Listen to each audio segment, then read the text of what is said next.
So in this segment, we're going to be talking about the dangers of the smart motorways and why the government really should go back to the old hard shoulder lane because these motorways are dangerous. This isn't the most hottest topic in the world. There are more important topics to talk about, but I want my channel to be somewhat dedicated to talking about some of these stories because they are important. So Police and Crime Commissioner has written to the government to say smart motorways are inherently unsafe and dangerous and should be abandoned. The Yorkshire PCC Dr. Alan Billings wrote his open letter to Grant Shapps, or Shappy. No, that's a crap nickname. I'll come up with something better. The Secretary of State for Transport. His comments come after a coroner found two men had been unlawfully killed on a smart motorway section of the M1. Now, I remember reading about this story, and what had happened was the driver was partially at fault for the death, but the driver had said, yeah, he wasn't paying the most amount of attention, but at the same time, if there was a hard shoulder, the accident wouldn't have happened. And so if you look at these lanes here, you can see this one was the one the hard shoulder would have been in, and if your car breaks down or if there's a problem, you can go into the hard shoulder and you're not going to be at risk of having, being hit by a car unless someone's really, really stupid and reckless. But because there is no hard shoulder, if your car gets stuck, say, in this lane or in this lane, there's nothing you can do, and the AI is meant to warn. The cameras and the officials meant to put up like a thing there to say there was an accident. So that would say there's been an accident there. Don't be in this lane. This lane's closed or closing. But the issue is, how long does it take for that to happen compared to if there was a hard shoulder where that lane is automatically, people already know that this lane is, for accidents. You should not be on this lane unless it's some sort of emergency, say an ambulance or police officers. They would use this lane typically. But now anyone can use it, so it doesn't matter if you are a emergency worker or if you had an accident. Anyone can use this lane, and that's where one of the dangers is because people will drive 40 or 60 down this road and they could hit you without paying attention because of how long it takes to stop and actually react to a car that's not moving, essentially. So keep going. Mr. Urpeth said smart motorways without a hard shoulder carry an ongoing risk of future deaths. He was speaking following the inquest for Jason Mercer from Rotherham and Alexandru Magunu, sorry if I mispronounced that, I'm really sorry about that, of Mansfield, who died when a lorry crashed into their vehicles near Sheffield on the 7th of June 2019. So this was a few years ago. Now, Labour's Dr. Billings has told Grant Shapps, I believe smart motorways of this kind, where what would be a hard shoulder is a live lane with occasional refuges, are inherently unsafe and dangerous and should be abandoned, and I 100% agree with that. The relevant test for us was whether someone who breaks down on this stretch of the motorway where there is no hard shoulder would have had a better chance of escaping death or injury had there been a hard shoulder. And the coroner's verdict makes it clear that the answer to that question is yes. And so the coroner said that if there was a hard shoulder, these people would not have died.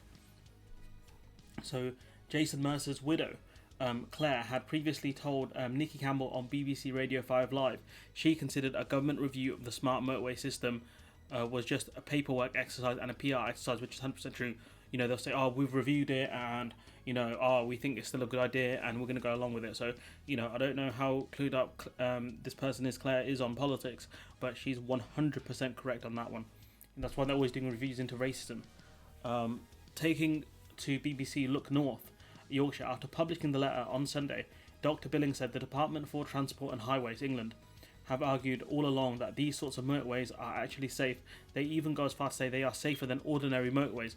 Now, I think whatever formula they are using to come to that conclusion is wrong, and that's something the government always have a habit of doing. We're saying that, this isn't just as good as an ordinary, thing, whatever. It will be even better than that insert, X object or method. I think, instead of closing the border with South Africa, we should keep it open. That would be even better than closing it. That's kind of what the government, that's the methodology of the government. This motorway is safer than a motorway that would have had a hard shoulder. Like, how do you figure that one out? Anyway, it says, going back to the article, I think smart motorways were done originally not because it was a safer way of doing a motorway, I think it was in order to expand the capacity, get the traffic flowing by having an extra lane, but to do it cheaply. I think we're trading cost cheapness for other people's lives, and 100% he's correct in this.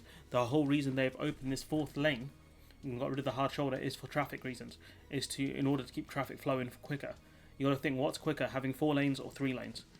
The only problem is there are accidents on the motorway all the time, and so if you close off one of these lanes, it can cause problems. You know, people constantly having to switch lanes to avoid any hassle, and that clogs up the other lanes. So it's just ridiculous what they've done with smart motorways. I remember talking with my dad about them, and he said they're, you know, the benefit is the lane. You know, you've got one more extra lane. The problem is there's no hard shoulder, and that's very dangerous. You know, that's something even he saw. I remember being in the hard shoulder when the car's electrics failed, and you know, a guy had to come and tow the car. You know, I couldn't imagine how scared we would be if we were in one of these live lanes, and we'd have to hope that somebody on cams sees us and closes the lane, but via one of these things. And we have to also hope that people are actually paying attention to this, as well, as opposed to having a hard shoulder where people automatically know that they shouldn't be in that lane unless they're an emergency worker, or if they've had some sort of accident. So tell me which one is safer. You tell me if Grant Shapps is correct.